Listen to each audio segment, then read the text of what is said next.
Welcome to the first of 8 series where I will walk you guys through my builds, or how should you be building every single unit in a Honkai Starbucks. We are going to be splitting this by the units paths, right? So this is gonna be a 8 video series of infinite content because I think this will be a little bit easier, right, to sort of establish the baseline of because technically all of the paths in the unit in that set path, most of them follow around the same formula. I sort of use this as a reference to another turn-based game, Epic 7, in which they classify their builds by like your bruisers, your DPS, your supporters, debuffers, buffers, all that kind of stuff. So I figured something similar that can be done in Honkai Starbucks would be a little bit interesting.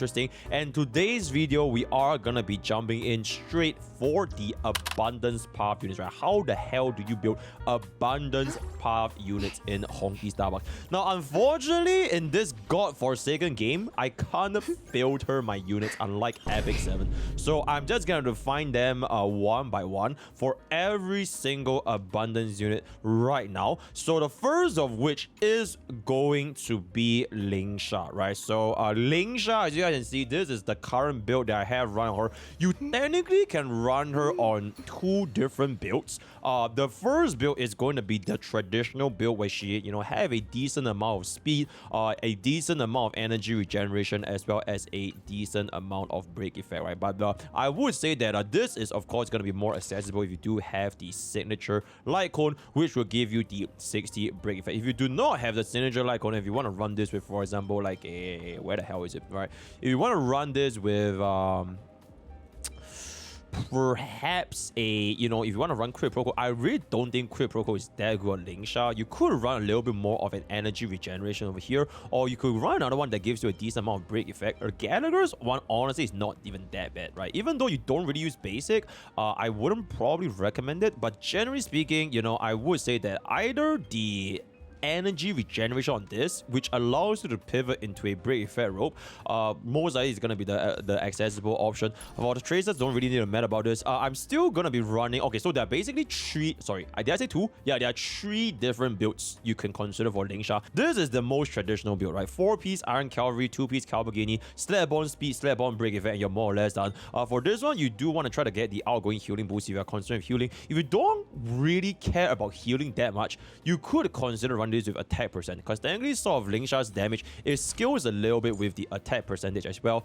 Where is the specific trace, right? So some of these, they technically scale with the attack percentage. So if you want to do a little bit more damage, you can basically change this into attack. This is always speed boost, this should always be attack, and then this should always be either energy regeneration or your break, right?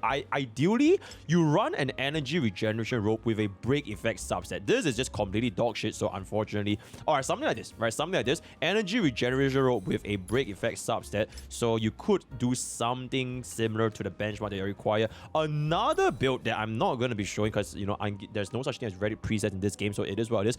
You could consider running a 4-piece Ego Lingsha. I've actually done a 4-piece Ego Lingsha back in the days when I tried a Lingsha Zero Cycle with like Rabbit or as a Hyper Carry, where you want to make her hit the 200 speed effective benchmark. This would actually be a lot easier than you think it is, because ideally if you were to run Lingsha in your break teams, you do have access to other break supports such as your Harmony Trailblazer, as well as your Rame, as well as if you have the money for it, E2 fuck you, right? In a lot of these cases, you can basically stack on a lot of different dance, which means that it is very, very easy for Lingsha to hit a 200 effective speed, or even potentially 267 effective speed if you have everyone on your team spamming DDD. So if you feel that you do want to try out something just to hit that guaranteed 3 action, or sometimes even 4 action, you could consider running a 4-piece Ego, slam in as much speed as humanly possible, and then just give her all of the additional turns, right? That's going to be another build. Another build that I probably wouldn't consider myself personally, you can slap this onto the crit build. Now, I've showcased you guys back in the days where I did a crit DPS Lingsha. It is not a meme build, by the way. She actually does a pretty decent amount of damage, which is going to be, running the 4-piece. I believe I did this with the Scholar set, if I'm not mistaken. Did I do the scholars? I think I personally use this with a 4-piece scholar and then I run the 2-piece inside with the banana 2-piece. Or you could basically run any of the crit 4-piece outside as long as the inside is going to be the 2-piece banana. And then select upon Lingsha with a Sunday, you only need to run 80% crit rate and then everything else Sunday is going to be able to provide. So running this with something like, ideally, if you don't want to care about zero cycle or just for generic ass build, 160 speed Lingsha with like a 160 speed Sunday or like 1 speed minus, that will be the best case. If you do care about the zero cycles, which means you can't really afford to hit that 200 speed, I think it would be very, very difficult to hit 200 speed on Lingsha. Or you can just go for 133, 134, right? The classic DPS combo. So that is pretty much it. Okay, wait, you can filter by path. How do you filter by path? Because I don't see it. Oh my god! Next abundance unit. Next nah, I'm just kidding. Huohuo. Alright, Huohuo's build. And actually, Lingsha was probably one of the more interesting build options. Everyone else, other than I guess Gallagher, they kind of all follow a very similar formula in which... Okay, I'm sorry. Huohuo just way too fucking noisy, right? Where basically you want to run them with as much speed as possible with a decent amount of bulk on the HP because most of our sustains right now, they scale off of HP. Exceptions would be Luocha, but most of them, they do scale off of HP. And then if you can have a little bit of a spare subset, throw in the effect resistance, right? So that's pretty much the formula for almost every single abundance. So if you take a look at my Huohuo over here, okay, legit, this filter is so fucking bad. It doesn't even keep the filter, bro. It literally doesn't even keep the filter. So, you know what? I'm just gonna do this, right? So, my Huohuo is on 6k HP, 1.5k attack, which is, this is what, 880 defense and 167 speed. On the 135.4 energy regeneration, 48% effect rest, and that is sort of running on the 2+2 outgoing healing plus 2p speed. And then this is gonna be on broken kill. You can consider running Huohuo with either Luocha or Vonweg. I personally would not recommend Vonweg on Huohuo because most situations you actually kind of want an enemy to hit you a little bit first, so that first instance of the talent triggers a little bit. So I really wouldn't recommend Vonweg on Huohuo. So if you want to run Luocha, it's okay, but for most of the team cons that I've been seeing, unless you run her with Sunday plus Babin, you're probably slapping her into like a dual DPS team comp. So for example, if you take a look at, for example, like D Herda plus a Nexa, if you want to run her with like, I don't know, like a Mighty plus Blade, I don't know why you would do that, but like, or the DOT, right? All these units, they are going to be considered as dual DPS. So depending on the scenarios, this inner 2-piece can be a little bit flexible. There isn't really any sort of hard speed requirements for Huohuo specifically. Ideally, the magic number, and I think this is going to be going for a lot of our other future videos, the magic number is going to be 168.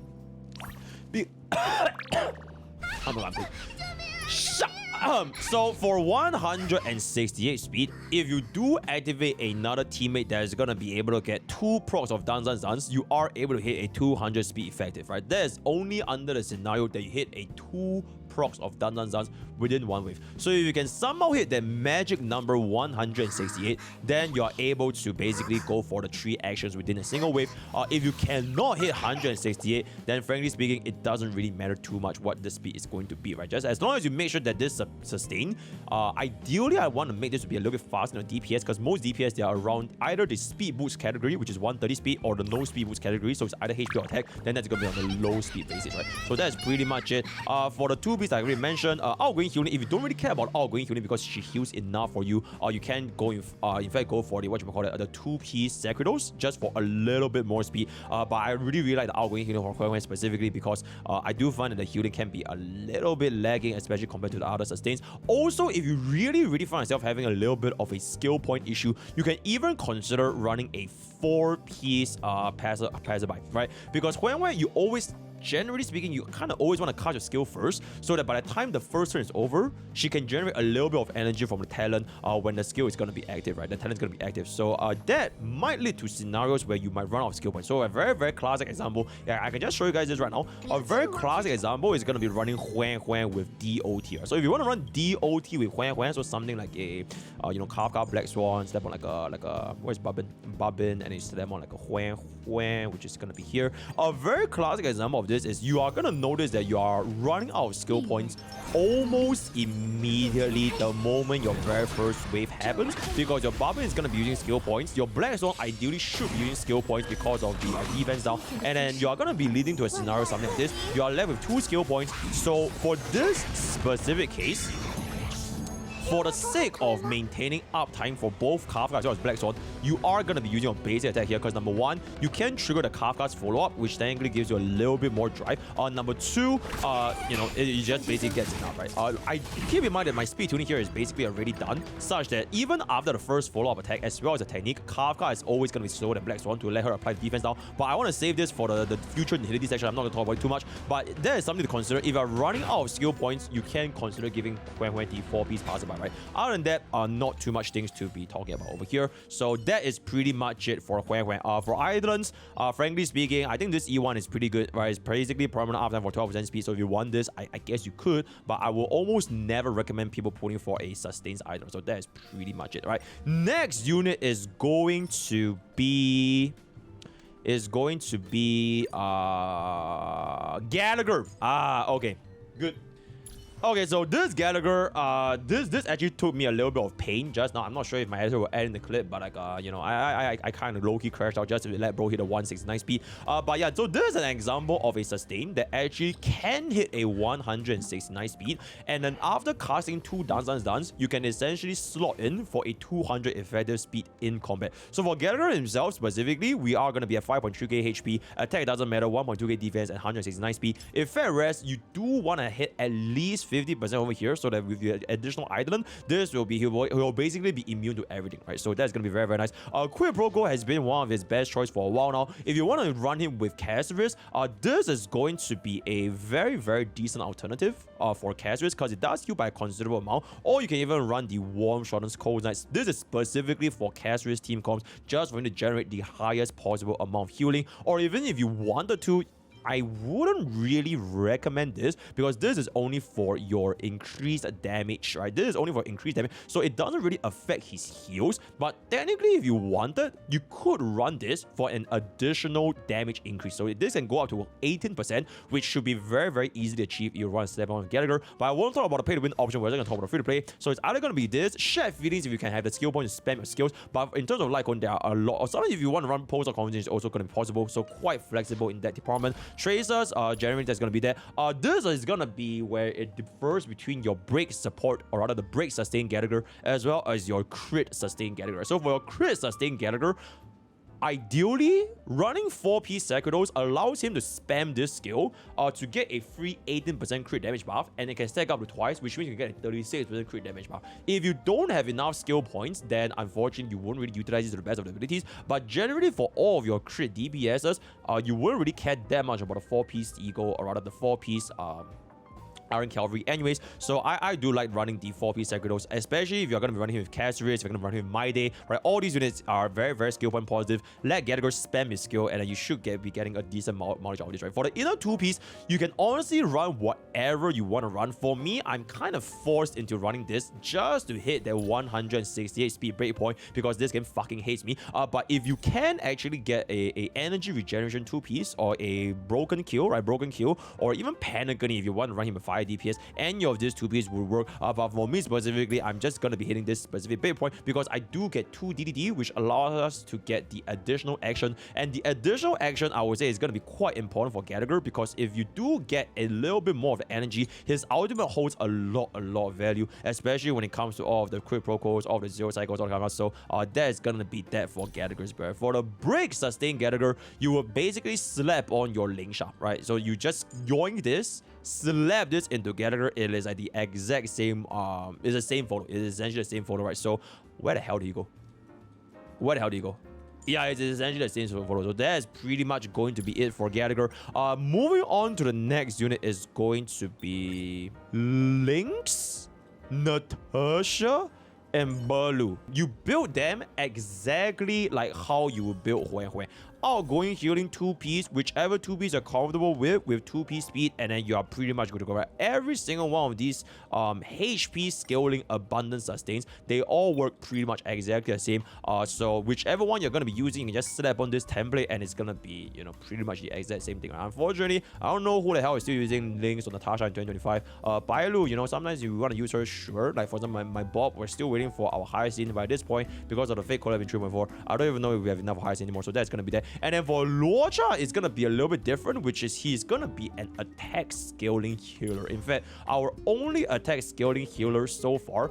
But the thing with Luocha is you don't really want to run him with pure attack as well. You do want him to have a little bit of a bulk so that he can technically tank the damage himself, and he doesn't waste the additional talent on his own HP. So if your Luocha went all in attack and he has like what 3k HP, there's a very good chance he might waste a talent on himself instead of an ally that actually could use that specific talent. So I just slapped it on with like a biggest fucking light cone, the thickest light cone in the game, which is gonna be the Bailu signature light cone, giving a very considerable chance. This is the highest base HP in the game, 1170, just for him to mix a very healthy balance of 4.8k HP, 3.5k attack, and 162 speed, right? A resistance is gonna be, I think we do have enough over here. What the heck problem? Yeah, so you do want to run him on energy regeneration rope as well as the effect rest at least 30% to prop broken kill. Ideally for your energy regeneration rope, you can cop him up a little bit more on the attack percentage. For Luocha specifically, if it's a little bit slow, it's okay since the field is tied to Luocha's turn, which is honestly one of Luocha's biggest weakness from what I've noticed, because the duration of the buff from this aura, right? Like this aura, it goes away at the end of his turn, not at the start of his turn. So it means you're always gonna run into a situation where it's gonna show 0 out of 2 and the field goes away, and there's nothing you can really do about it. Whereas for every other of our aura buffers, the buff will count down at the start of their turn, so it makes it a little bit easier for players to bridge the downtime between the uptime of this aura, right? So unfortunately for Luocha, this is gonna be a case you're gonna have to dealing with. I didn't even max out his tracers because, you know, I don't really use him that much anyway, and I didn't pull for Casterus. But yeah, just something to keep in mind. So even if it's a little bit slow, it could be a good thing. I have heard of like the legends of a slow Luocha, a little bit like a waifu, just running like super slow, super high HP, super high attack, and then maybe you can technically make that buff, the field last a little bit longer. Feel free to try it, but me personally, I'm gonna be sticking with something a little bit more on the neutral end, right? Then yeah, for the 2-piece, it's gonna be exactly the same. Energy regeneration on Luocha, me personally, I don't really find it being that important because ultimate, not a lot of units right now in the game really calls for the dispel, and the damage is honestly not gonna be that impressive anyways, right? So yep, with that, we have come to the end of our first of 8 series where I built every single unit, this time featuring the abundance class units. I think the most notable one is most likely gonna be Gallagher, since it's pretty much the most used abundance unit and of all time. Look forward to the hyacine build video, which is gonna be most likely coming in next week, because the live stream should be starting on Friday, which is in 2 days. Word of the day is gonna be drink. Join Twitch, join Discord, join Twitter, all the best. See you guys next time. Take care.